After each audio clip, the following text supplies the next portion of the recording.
Salve, salve, galera do InfectoCast. Aqui é João Prats. Aline. Juliana. E aqui é o Jordan. E estamos aqui para mais um episódio no mundo dos imunossuprimidos e nós convidamos pessoas muito especiais hoje.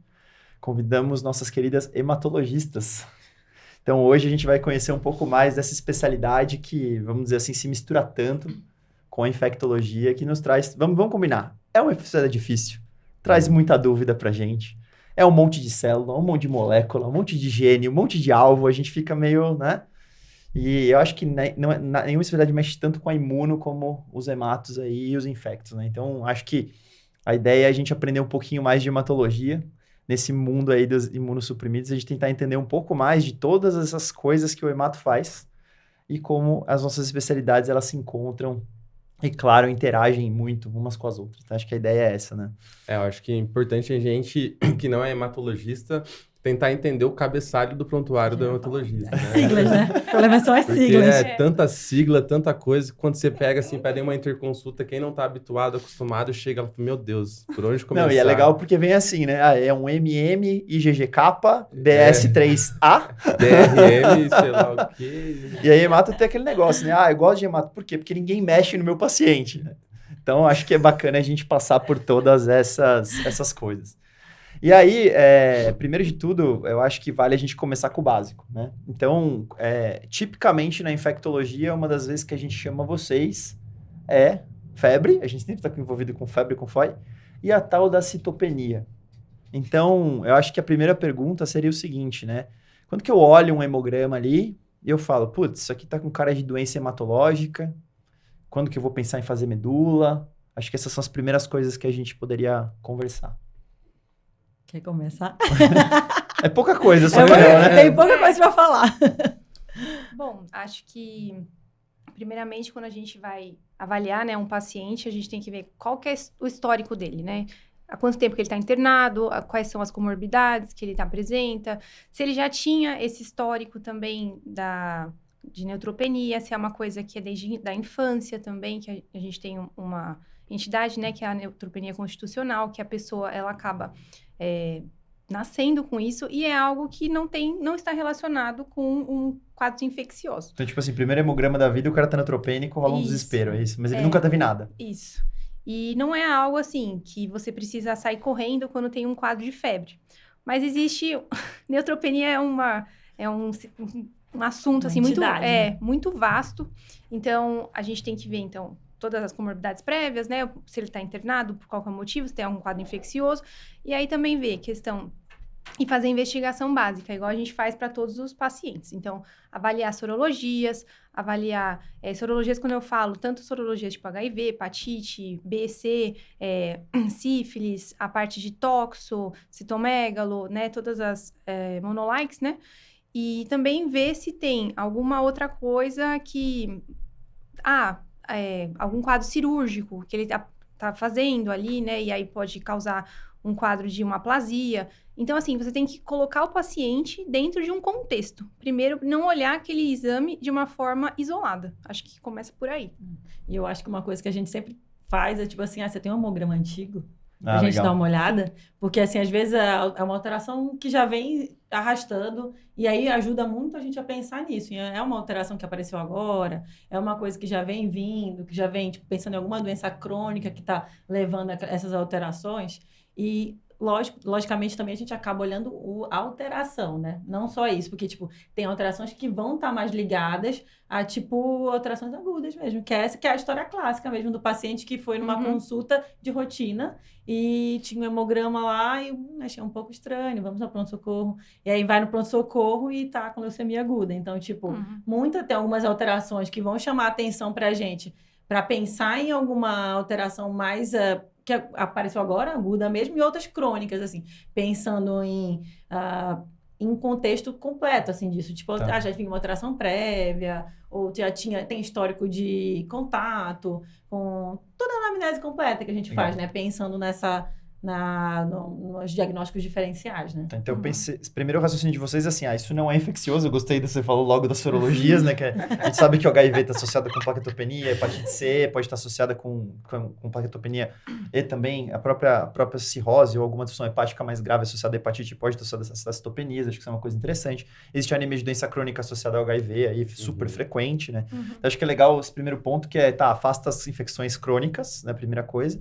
E acho que outro ponto que você falou legal que é tentar entender o tempo que essa doença se instalou. Se é uma coisa super aguda, então é claro que uma anemia aguda vai ter muito mais cara de, sei lá, um sangramento, alguma perda de ferro mais rápida, ou então, sei lá, alguma coisa nova, ou uma droga, do que se for uma coisa de 3, 4 anos de evolução que tinha no hemograma anterior, ok? Né? A mesma coisa, acho que leucopenia, como você falou, a neutropenia constitucional ou apareceu nos últimos meses, né? A outra coisa, a plaquetopenia, acho que também é a mesma coisa. A plaquetopenia está lá presente há anos ou ela aconteceu agora. Sim. Então, falando dessas alterações, tá? Então, vamos tentar abordar algumas coisas assim. O que chama mais a atenção de vocês? Então, vamos primeiro começar com o mundo das plaquetas, talvez. Então, quando você vê uma plaquetopenia, que coisa que te ajuda a pensar que isso é uma coisa grave, que eu preciso fazer alguma coisa agora? Que coisa te ajuda a pensar que isso aqui é uma leucemia? Te ajuda a pensar que é, sei lá, uma microangiopatite trombótica, por exemplo, que é uma coisa que a gente vê que é super grave. O que te ajuda a pensar que isso é uma PTI? Então, que coisas dessa plaqueta... Vamos começar com as plaquetas. O que você olha na plaqueta? Então, eu afastei as infecções, eu fiz o meu trabalho ali. Plaqueta, o pior de todos. Começou pelo pior, João. É que eu acho que tem mais pontos rápidos aí pra discutir, porque leuco a gente vai... pior. Porque plaqueta, gente, eu sempre falo, até falo pros pacientes, assim, plaqueta é muito lábil, né? Então, plaqueta, ela é muito sensível. Tudo destrói a plaqueta, atrapalha a plaqueta. Então, tipo, muitas das vezes, assim, medicamentos, quadro infeccioso não relacionado, paciente crítico, né? Eventualmente, a gente é chamado para avaliar paciente crítico com plaquetopenia, que isso não necessariamente vai configurar em alguma doença hematológica em si. Então, pérola, pessoal, naquela sexta-feira à noite... Paciente da UTI, chocado, séptico, a gente adora. com 80 mil plaquetas, não é dermato esse paciente, tá bom? Pode ser reação a uma disfunção orgânica da sepse ali, tá? Então, acho que a gente acabou de acabar com várias avaliações dermato desnecessárias. Mas que mais, Ju? Eu acho que a gente também acaba... A plaqueta em si só, é difícil avaliar ela só, mas o resto do hemograma ajuda muito. Porque, claro, a plaqueta isolada, a gente começa a pensar em alguma déficit de plaqueta. Junto com a plaqueta isolada baixa, ou alta, também a gente vai pensar em algumas alterações relacionadas a... Só que a gente também vai ver outras coisinhas, se a gente pensar numa doença relacionada à plaquetose, por exemplo, as síndromes que cursam com plaquetose. A gente olha algum resto, vai ter também, pode ter boa concentração, vai ter outras coisas que vão chamar a atenção. Então, a plaqueta isolada sozinha, claro, a gente sempre pensa, deve ser alguma coisa mais de PTI, por exemplo, ou então alguma coisa disfuncional relacionada a toxicidade por droga, por alguma outra coisa que acaba a causa secundária é super comum. Ela é isolada, então. Né? Agora, Sim. a alteração, né? Acho que é mais isso, né, Aline? E a gente nunca vai ver, então, assim, hemograma para nós é a nossa ferramenta de trabalho. Sim. Então, a gente precisa do hemograma completo, né? Então, avaliar hemoglobina, hematócrito, VCM, aquela dificuldade, né? Que as pessoas falam assim, deixa que eu te passe o hemograma. Eu falo assim, me manda uma foto. Eu prefiro ver. Porque é difícil pra gente, tipo, porque as pessoas falam, tipo, HB, plaqueta e leuco. Tipo, não significa nada pra nós. Entendi. Aí você viu a plaqueta baixa e você vai olhar o resto do hemograma, o que isso vai te apontar? Porque assim, no hemograma, né, geralmente vem as descrições das células. Então, isso já ajuda um pouco mais, porque o biomédico, ou quem está avaliando essa lâmina, né, ele vai estar lá e ele vai colocar, o laudo é uma fotografia, né, descrita daquilo que ele está vendo. Então, a partir daquilo que a gente lê, a gente consegue ter uma noção do que mais ou menos está acontecendo no sangue daquele paciente. Então, como a Ju comentou, então a gente tem que olhar o todo, né?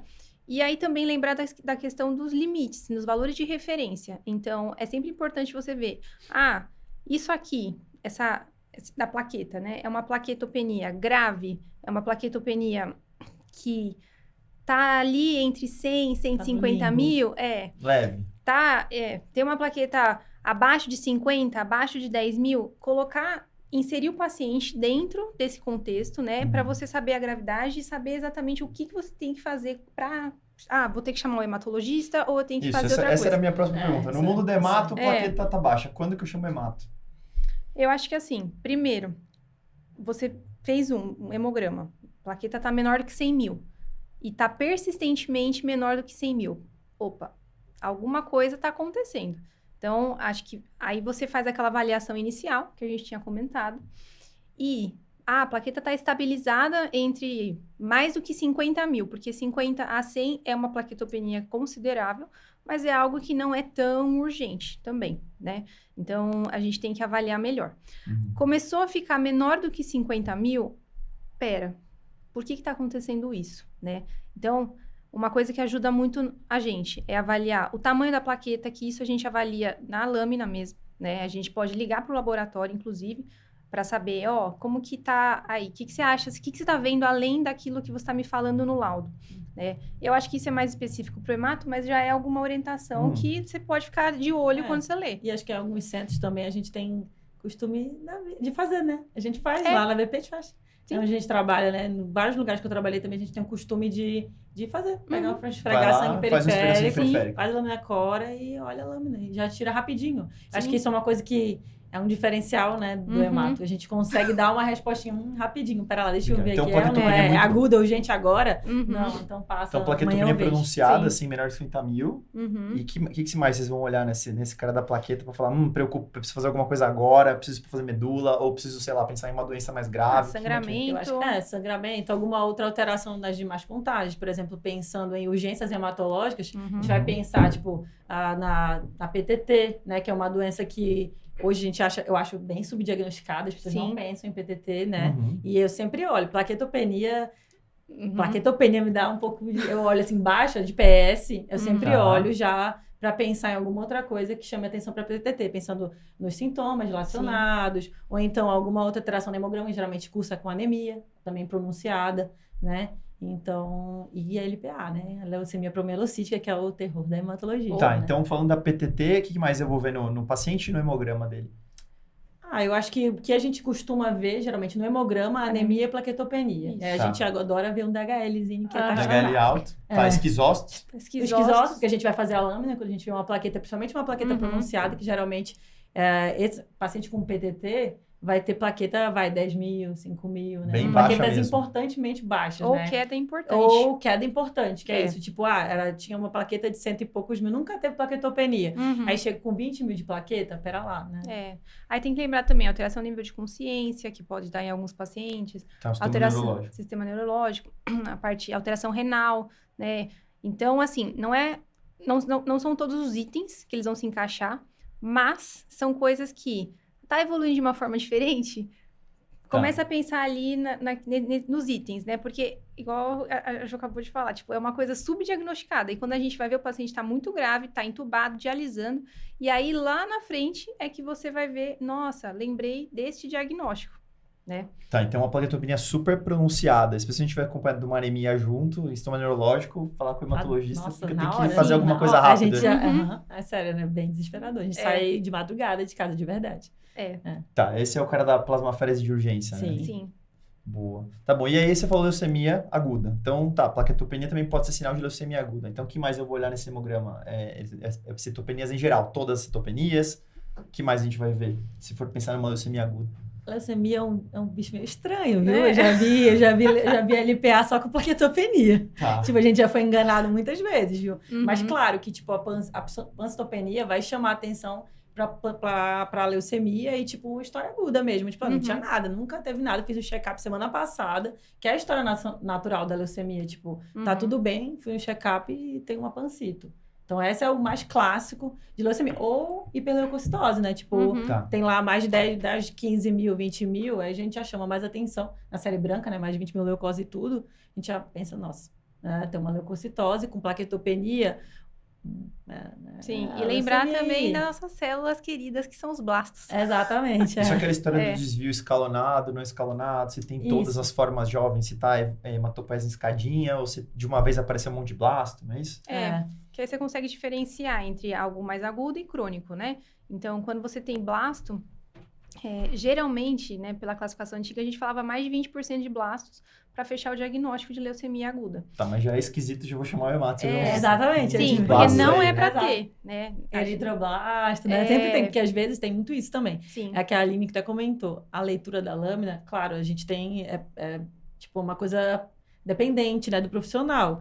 E, claro, tem bioquímicos maravilhosos, tem outros que têm um pouquinho menos de expertise com as lâminas hematológicas mesmo. Uhum. E às vezes saber que aquilo ali é blasto não é tão Não é simples fácil. assim. Sim. Tá. Eles jogam um linfócito atípico, Uhum. jogam um eritroblasto, a gente, nossa, vai jogando e a gente não sabe se aquilo ali é blasto mesmo. Isso aí. Então a gente vai olhar. É um hemograma estranho. Então para nós, nossa leucocitose com desvio tem que ser bonitinho, né? Então, tem lá bastonete, metamielócito, mielócito, um pouquinho de blasto, mas tem que ser pouquinho, o resto tem que aparecer todo o resto pra gente pensar mais que é infecção. Mas lembrando assim, apareceu blasto no hemograma. Já é um pouco estranho, né? É. Também não é comum chegar em blasto, em mieloblasto, Não né? é pra ter. A gente vê mais aquelas metamielócito. infecções também. Às vezes a gente já viu, assim, caso bem reacional, tipo assim, 50 mil de leucócito, que, tipo, já tava tão hiperreativa que já tinha vi muitas eritroblasto, tipo assim, tinha muito eritroblasto. Então, assim, e a gente funcionou e era infeccioso. Então, o eritroblasto é uma célula jovem que era pra estar na medula e tá no periférico. Exato, É por algum estranho. motivo ela saiu da medula. Tá. Geralmente a medula tá com alguma coisa, ou então, nesse caso, excepcional, alguma coisa muito infecção, uma reação leucemóide, que a gente vê algumas infecções, classicamente, sei lá, coqueluche, umas coisas diferentes que às vezes aparecem. Boa, tá bom. Então, agora é uma pergunta que eu preciso fazer. Então, esse é difícil para nós também, Jordana. Que assim, muitas vezes tem um paciente com HIV que está citopênico, que tem CD4 baixo. Aí a pergunta que eu faria é quando que a gente faz medula? Nossa, João. Eu tô brincando, mas mesmo vocês. Então vocês falaram assim, quando que vocês vão pra medula num paciente em geral? Assim, é citopenia o principal? Sei lá, é plaquetopenia, mas é num idoso? Na verdade, assim... Quais são as coisas que vocês mais fazem mielo, assim, pra gente pensar um pouquinho? Nesse seu caso específico, né, é bem difícil, mas acho que primeiro ver qual que é a carga viral desse paciente. Está tratando? Não está tratando? Boa. Né? É verdade, é isso que eu te falo, boa. Se a doença do HIV está bem controlada e está tudo bem, ou não. Você sabe que você me lembrou de um caso muito interessante que eu tive na época da residência. Era um paciente com HIV que vinha tratando adequadamente, indetectável carga viral há muitos anos, né? Uma moça. E aí ela é engraçada porque ela começa a fazer um CD4 cada vez mais baixo, cada vez mais baixo, cada vez mais baixo. Né? Aí ela faz um CD4 de 100. Aí todo mundo, nossa!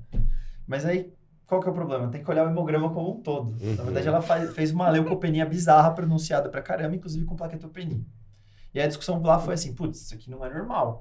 Que doença oportunista é essa? Nossa, é uma TB da medula. É um mistoplasmose medular. É uma doença granulomatosa que comete a medula. Para nós, isso não é comum, especialmente no paciente que está bem tratado do HIV. Sim. Então, já é meio estranho. O paciente bem tratado do HIV há vários anos, ele mais parece uma pessoa normal do que uma pessoa HIV. Sim. Então, nessa hora, a gente falou assim, cara, acho que isso aqui é uma doença de hemato.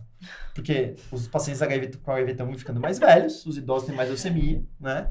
Então, a gente falou, putz, isso aqui é um cara que a gente vai pra medula rápido, porque não tá batendo com outras doenças. Diferente do paciente HIV com CD4 muito baixo, né? Que às vezes você pode encontrar a doença granulomatose em outros órgãos e a medula por tabela. E assim, a gente sabe que fazer medula de HIV avançada é super complicado, porque o HIV afeta a medula óssea também, né? Mas eu acho que medula é básico, não sei o que eu penso, né? Não sei o que da Ju, mas... temos preguiça, né, de funcionar. Não temos preguiça. Não temos, a gente não segura a função, assim, de verdade. Mas basicamente imediato, né? É quando a gente pensa em leucemia aguda, que aí isso realmente tem que ir tempo... Dúvida... Mesmo que não tenha blasto no sangue periférico... Mas suspeitou de leucemia aguda, Perfeito. vai. Beleza. Agora, causas assim, que você tem uma pancitopenia, aí você tá achando que aquilo lá não é uma causa hematológica ou que seja por algum outro motivo, né? A gente segura um pouquinho. Porque assim, lembrando que um mielograma ou uma biópsia de medula é um exame invasivo. Então, não é causador, tem uma série de coisas, né? E aí você tem que indicar muito bem esse exame. Lógico, se realmente tiver aquela dúvida, a gente vai fazer. Não tem como. Mas, dependendo da situação, não é o primeiro exame. Perfeito. Então, um caso que eu acho legal mencionar, que é uma doença da infectoedemato... É só falar do HIV, é importante também essa relação do CD4 e CD8, né? Porque quando você tem uma queda, o HIV, o vírus ataca o CD4, então você vai ter uma desproporção, geralmente é para estar equilibrado ali assim, né, praticamente 1:1 de CD4 e CD8, então se você tem uma queda de ambos, do CD4 e CD8, às vezes você pensa em alguma coisa não relacionada ao HIV. Então, quando ocorre essa desproporção, tem uma queda muito pronunciada de CD4, mas o CD8 se mantém, aí você pensa que pode ser algo do HIV. Isso é uma coisa legal que até ajuda a juntar hemato com infecto aqui, que é o seguinte, quando a gente faz a citometria para ver o CD4, os marcadores que são feitos é CD3, que é de linfócito T, CD4 e CD8. Então, é importante olhar o CD3 também. Não é para passar direto do linfócito total, linfócito T. Olha quantos linfócitos T tem totais, porque será que, na verdade, o paciente está com a pancito e você, por tabela, isso acontece muito no HIV. O cara está com pancito, você faz CD4, veio 10 CD4. Pô, mas espera aí. Olha, tá tudo baixo aqui, né? No sangue periférico, né? Então, isso é uma coisa importante. Lembrar que a maior parte dos linfócitos nossos está no trato gastrointestinal, né? Nos linfonodos, não está nas circulantes. Então, acho que isso é um dado interessante. Mas a doença que junta hemato-infecto nesse momento do HIV é síndrome hemofagocítica. Eu tinha que falar sobre isso. Vocês estão rindo aí. Só tópicos fáceis, né? Mas a gente teve uns cases de sucesso. Alguns Pô, cases de sucesso, cara. Disso, a gente tem uns cases em conjunto de sucesso aí de hemofagocitose. Isso é uma coisa que mistura nossas especialidades muito forte aí, né? Que é um paciente que a gente acaba indo para a medula, porque ele tem uma citopenia importante, e é muito comum, assim, no contexto, a gente muitas vezes HIV e citomegalo e histoplasmose são meio que os clássicos aí. A gente viu em dengue também, lembra? Teve um paciente lá da UTI. A gente viu em dengue também fazer hemofagocítica, né?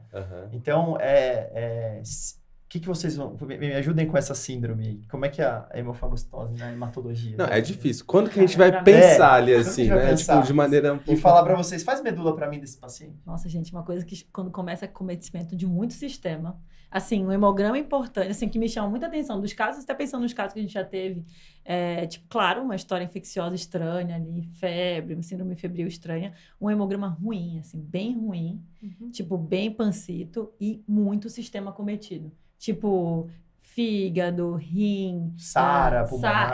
Tipo assim, é o típico paciente... Inflamadaço. Inflamadão e, tipo assim, muito sistema cometido, assim. E um hemograma horrível. Lá no alto, né? Prova inflamatória, quando a gente pede, tipo, tudo estourado, DH estourado. Tipo, muita coisa... O fígado, acho que vira e mexe é um dos mais, assim, né? Fígado estourado, uma insuficiência hepática estranha, assim, que não casa com muita coisa, né? Eu acho meio... Legal. Eu penso também em síndrome hemofagocítica assim, sei lá, o paciente está com uma mononucleose, está com uma infecção por EBV. Você não espera que comece a tomar um rumo tão catastrófico assim, do nada o paciente começa a ficar citopênico, começa a evoluir, querendo evoluir com insuficiência hepática, PCR, ferritina, estourar. Aí você, vamos chamar hemato, que eu acho que não está sendo só uma monolike ali, às vezes eu acho que... Eu diria que é uma coisa que a gente precisa lembrar, especialmente no caso do HIV, pedir ferritina, é uma dica boa, né? Vem bem alta, né? Que é um marcador inflamatório bem, assim, não é bem específico, mas aumentos muito altos de ferritina são específicos dessa síndrome, assim, um pouco mais de 10 mil já pontua bem ali no score ali da HLH, né? Então, tipo, para pensar em hemofagocitose. Então, tipo, não é específico, mas é um marcador que ajuda a gente a pensar em síndrome inflamatória, né? Sim. Então, já vai para... Se a gente vê um febrão com pancito e ferritina estourada, chamar vocês e vai fazer medula, com certeza. Com certeza. Então, é bom a gente falar sobre isso. Muito bem, acho que talvez as pancitos mais essenciais sejam as leucemias, como vocês falaram, PTT, acho que é legal as pessoas saberem que existe, especialmente no mundo de dengue e outras coisas, não esquecer que existe essa entidade que tem que chamar o hemato meio correndo, né? E a Ju falou da promielocítica, que vocês que vão diagnosticar, mas também é uma urgência, né? Acho que são coisas bem legais de a gente falar. Sim. Mas o infecto tem um outro grupo, já que o Jordan puxou as monolikes, eu tenho que perguntar para vocês também, que é quando que a gente pensa numa... Vamos dar a página agora. Quando que a gente pensa nas linfoproliferativas? Porque o que acontece? Uma coisa que vai muito pra gente no consultório e na vida é gânglio. O paciente tá com febre, um monte de gânglio pra todo lado. Quando que isso é hematológico? Quando que isso é infeccioso? Não tô dizendo que é fácil, né? Mas vocês podiam falar um pouco das coisas que chamam a atenção para ser... Porque a gente já falou de monolikes aqui no nosso podcast várias vezes, já discutiu, inclusive, as síndromes específicas, o CMV agudo, EBV agudo, HIV agudo. A gente falou bastante sobre elas. Mas e na hemato? Quando que vocês vão pensar? É um paciente mais jovem? É tal tipo de gânglio? Tal lugar? O tamanho? Como é que vocês pensam mais em... Quando é que eu vou pensar mais em linfa proliferativa do que do que realmente infecciosa para vocês. O que vocês pensam? Acho que sintomas B é o principal que a gente começa, né? Sim. Só lembrando que sintomas B são, você tem febre, perda ponderal acima de 10%, né, nos últimos 3 meses. Perda de peso é um negócio que chama atenção, né? Não é muito comum. Aquela ruineira, né? O paciente bem arrastado, né? Eu acho o tempo, que o tempo é bem amigo da gente nesse momento, assim, o paciente que já vem com uma história mais tá durando muito para ser uma infecção, tá meio estranho, tá prolongando. Ou é tuberculose, né? Também sempre. Porque entra aquela sudorese noturna, então, né? Mas sabe que engraçado? Tuberculose com gânglio, sei lá, dentro do abdômen, no pescoço. Aí já começou a ficar um pouco demais de gânglio. E eu acho que, tipo, isso, hiperproliferação também de muito gânglio, assim, lugares de que não, tipo, diferente, um pouquinho estranho pensar em infeccioso, tipo, intraabdominal, mediastinal, uns lugares meio que já não é tanto para infecção, né? Se não é cervical, se não é... o classicão, ali, assim, um linfonodo aqui na clavícula, assim, supraclavicular, ali, assim, não é isso aí, não é... A gente vê tuberculose e doença granulomatosa nesses lugares, mas só no contexto de imunossupressão muito intensa, que daí pode ser, então, o uso de anti-TNF, por exemplo, ou um HIV muito avançado, ele pode ter uns gânglios, tuberculose, doença granulomatosa, fora do contexto. Mas não é muito normal, sei lá, os maiores linfonodos serem intraabdominais na doença infecciosa. E aqui o cervical tá de boa e o intraabdominal tá enorme. Não é muito cara das nossas doenças, né? Sim. Mas cuidado antes de dar um corticoide pro seu paciente. Isso não atrapalha a nossa biópsia. Não atrapalha a biópsia também. E às vezes é importante excluir a infecção, né? Então, assim, beleza, pode ter todas as dicas aí clínicas. Beleza, linfonodos muito grandes, uma massa bulk ali, alguma coisa. Mas o diagnóstico vai ser por biópsia, porque eu já vi caso de pulsar paciente com paracoco, por exemplo, que tinha um conglomerado né? A gente viu não tem muito tempo. Mas não. Além desse caso, um outro caso que eu vi, que era uma massa de linfonodo que estava comprimido via biliar. Aí imagina, chega um paciente ali super emagrecido, com linfonodo, tinha hepatospleno, era aquela forma mais juvenil, subaguda juvenil. E aí, tava comprimindo via biliar, paciente mal, sintomas B, super ruim, dá um corticoide aí até para desobstruir, paciente evoluindo com colangite e era paracoco. Eu tive um caso, cara, que você me lembrou, eu nunca vou esquecer na residência, que um colega da clínica telefonou para mim, que a pessoa fala, da infecto e tal. Cara, tem um paciente aqui, olha a história do cara, era um menino jovem, 19 anos, o quadro dele era múltiplos gânglios, hepatospleno, febre, tá? E exatamente o que você falou, ele tinha compressão de via biliar por linfonodo e com uma colestase importante. O que chamava atenção é que o hemograma tinha uma eosinofilia, que era uma coisa meio diferente, assim, já chamava um pouco atenção. E o que acontece? O pessoal olhou e falou assim, cara, um cara de 19 anos, gânglio por todo lado, era Hodgkin. Porque doença de Hodgkin, provavelmente é isso. Vamos internar, vamos estadiar. Aí pediram a medula para estadiar, já achando, e a biópsia do gânglio para acelerar a vida do cara. Essa foi a ideia. E deram corticoide para ele para dar uma melhorada nos sintomas. E começaram o fluco e Bactrim, só profilaxias. O que foi engraçado?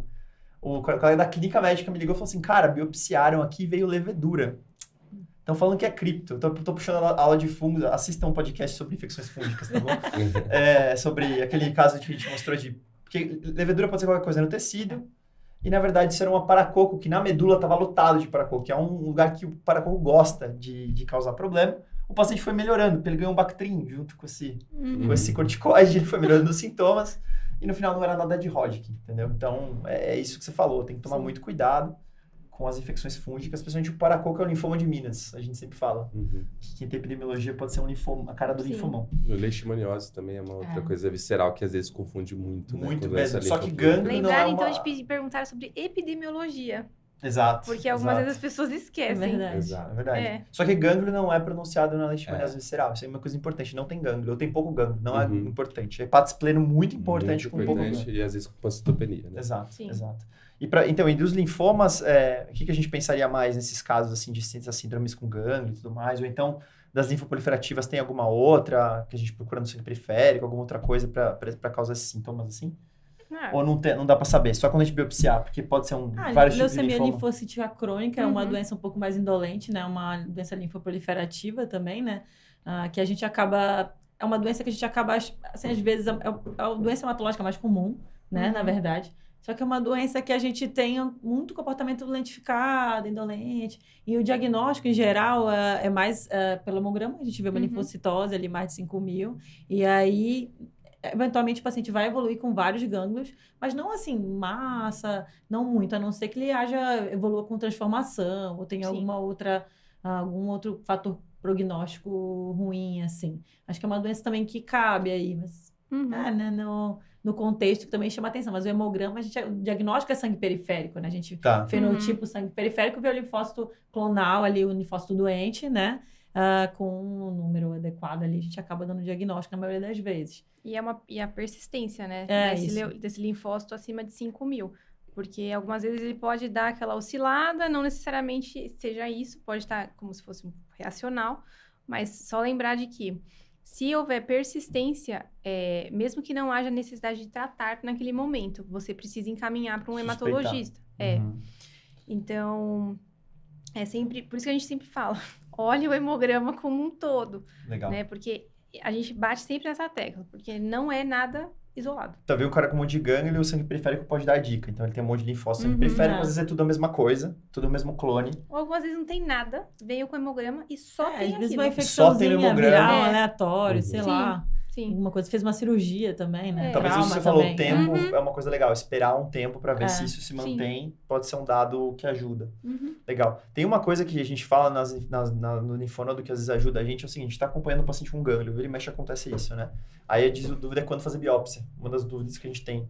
Uma coisa interessante que eu gosto de comentar, assim, até acho que faz sentido, quando vocês estão falando dessas doenças, estão falando de doenças clonais, ou seja, é um clone só que está se reproduzindo localmente, sem controle. Todas essas doenças são assim, né?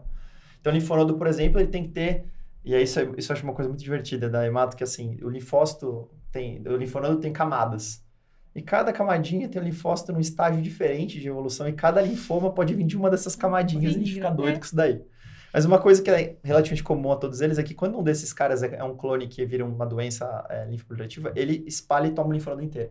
Então, você faz um ultrassom, o linfonodo está todo homogêneo. Ele não tem a característica do hilo ter menos célula, por exemplo. Ele não fica com aquela cara típica de linfonodo, ele fica todo preenchido. Ou nas doenças granulomatosas é comum que ele fique liquefeito. Então, são dicas para você falar assim, vou biopsiar porque esse gânglio está todo infiltrado por uma doença. Essa é uma coisa que é interessante. Então, quando vocês estão falando de população clonal, é porque realmente tem um clone de linfócito ali que é totalmente normal. Que não vai acontecer numa doença reacional. Então, a gente tem uma doença infecciosa e que o achado é reacional. Aí tem lá aquela história de, sei lá, aumento de gama na eletrofose de proteína, que pode ser monoclonal, você já tem uma proteína lá, um montão de célula produzindo a mesma proteína, né, uma barrinha alta, ou ela está distribuída, ou seja, um monte de célula produzindo um monte de proteína. Isso é o normal numa reação a uma infecção. Todas as células estão trabalhando juntas. Diferente de um clone único que se auto-mantém, se replica e tudo mais. Então, acho que isso é uma coisa legal de comentar, né? Sim, mas basicamente, teve dúvida, biopsia. Pronto. Então, os hematos são probiópsias. A gente, olha, da residência tinha uma frase, nunca me arrependi de fazer uma medula, nunca me arrependi de funcionar legal, isso é importante, linfonodo, entendeu? Depende me arrependo quando do não tamanho, faço, vai. Depende de onde está esse linfonodo. E aí, pra gente ajudar vocês, a gente não dá corticoide. É isso?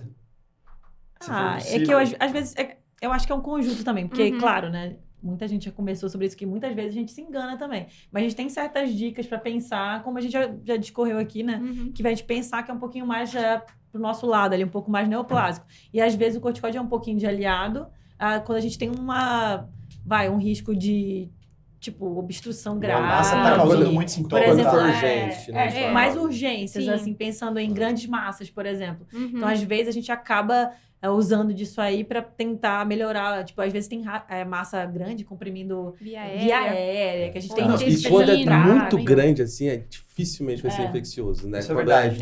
Não é grandes massas é difícil, né? Difícil. Tipo, aquelas maçãs. Porque provavelmente aquele clone começou em um lugar e lá que ele proliferou mais, né? Então, ali não... Isso é importante. Uma outra coisa, assim, que chegou no pronto-socorro, assim, uma coisa que pode ajudar é lembrar que do alto turnover, né, das doenças linfoproliferativas. Então, às vezes você vai ter um DHL estouradaço, lactato aumentadaço, ácido úrico super aumentado. E uma coisa que sempre ajuda muitas doenças granulomatosas tomo de tórax, mesmo que o problema seja um linfonodo na barriga e no pescoço, entra pelo pulmão. Tudo entra pelo pulmão. Então, às vezes, tem uma dica ali de ter alguma caverna, cavitação, e você fala, isso aqui tem cara de tuberculose, é um paracoco disseminado, tem alguma coisa ali no pulmão. Então, acho que são dicas também pra gente tentar diferenciar algo infeccioso. Legal. Pra gente terminar, 2 perguntas pros hematos importantes, tá bom? Essas são boas. A primeira é assim, quando que vocês gostariam que chamassem vocês no pronto-socorro? Quando que é pra chamar hemato? Com certeza. Tipo, se você pegasse o cara do PS hoje e falasse assim, olha, me chama... Não tem aquela história assim, qualquer coisa me chama, mas não me chame por qualquer coisa? Acho que me chama qualquer hora para ver uma plaquetopenia com uma coagulopatia. Uma plaquetopenia grave com coagulopatia. Me chama qualquer hora. E um blastinho em sangue periférico vou chamar a qualquer hora também. Então, um leucócito muito baixo... LPA. Tá, e especialmente leucopenias muito bizarras do ponto de vista de leucócito. Branco bem baixo mesmo. Sim. Boa, esses não pode faltar o hemato. Não, sangramentos bizarros, né? Acho que gengivorragia ou infiltração de gengiva também. Aquelas gengivonas que a gente vê as fotos lá? Sim, que apareceu do nada. Aí começou a evolução assim, ontem eu não tinha nada e hoje já começou a ter essa alteração. E aí, geralmente, acaba alterando o coagulograma, né? E vai assim, né? Fibrinogênio. Porque a gente já pede logo. Pede logo um coágulo fibrinogênio. E a última pergunta é assim, o que você... Aí falando um pouco mais desse ponto de vista diagnóstico aí, o que vocês gostariam que os infectos soubessem quando vão chamar vocês? Que é muito importante. Tipo, quando que... Com certeza vão fazer medula, ou... faz medula sempre. O que vocês deixariam de recado para os infectologistas que estão ouvindo a gente, que não tem amigos hematos? O que vocês falariam? Qual o recado importante para os infectos vocês deixariam? Eu acho que talvez seja... isso, pensar um pouco nisso que a gente faz hoje, pensando em síndrome febris, diagnóstico de síndrome febris, pensar que aquilo pode ser, além dos diagnósticos infecto-contagiosos, alguma coisa relacionada a doenças primárias hematológicas, que é a nossa interseção, né? As neutropenias ali, a síndrome febris, associadas às infecções que ocorrem decorrente da aplasia, da pancito, né? E só não faz diagnóstico quem não pensa na possibilidade. Então, acho que quando a gente dá essas diquinhas, né? É do tipo, eu já escutei isso uma vez, que podia dar não sei o quê. Então, a pessoa pode não saber o que é. Mas se ela, sabe que pode existir ali alguma outra coisa, né? Acho que já ajuda bastante. É melhor chamar vocês, então, se tiver uma dúvida dessa. Pensou numa dessas doenças? Só não me chama se for algo reacional, né? Plaqueta de 100 mil para alguém com infecção viral. Não me chama de urgência, vai. Pode chamar, mas não de urgência. Só não chama aquele paciente chocado de ter com plaquetopenia secundária, claramente, que nem tá tão Sexta-noite não. Sexta-feira à noite. Apesar que tem a Leuquimia Friday, que muitas leucemias chegam na sexta-noite. Verdade. Sim. Muito bom, pessoal. Então, vocês estão vendo aqui, Imunodeprimidos, isso aqui é mais um podcast também para convidar vocês a participar do nosso curso de infecções em imunodeprimidos, que vocês vão ver a Juliana lá, com certeza, ela também vai estar lá, vai fazer uma participação com a gente. E para vocês não perderem, a gente vai ter tudo isso que vocês estão vendo aqui e muito mais com hematologistas, com transplantadores, com essa ideia de trazer para vocês, para os infectos e não infectos, inclusive hematos, transplantadores, vai otorrino, vai ter rádio, vai ter cirurgião, para falar dessas complicações dos imunodeprimidos, seja no contexto da oncohematologia, no transplante, e nos transplantes de órgãos sólidos também, e diversas outras situações, como os de TNF, moléculas novas e tudo mais. Então, para você se preparar para os imunodeprimidos que são o futuro, né? Então, 2 e 3 de novembro, as inscrições estão abertas, não perca, ele está sensacional. Meninas, obrigado e até a próxima. Obrigada, gente. Obrigado.